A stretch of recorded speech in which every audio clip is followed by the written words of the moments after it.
నీవు క్షేమముగా వెళ్ళుము. స్తోత్రం చెబుదాం. హల్లెలూయా. ఇజ్రాయేలు దేవునితో నీవు చేసుకొనిన మనవి ఆయన దయచేయునుగాక.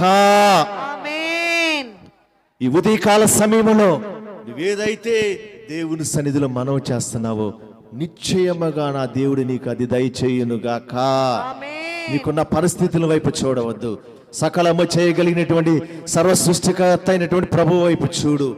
అసాధ్యమైన వాటిని సాధ్యపరిచే దేవుడు, శూన్యముల భూమిని వేలాడదీసినటువంటి దేవుడు, అగాధ సముద్రములకు ఎల్లలు వేసినటువంటి నా దేవుడు నిశ్చయముగాను మనవి చేసిన దానిని నీకు అనుగ్రహించునుగాక. దేవుని సన్నిధిలో దుఃఖముతో, వేదనతో, కన్నీళ్లతో బహుగా వేదన పడతా ఉన్నది.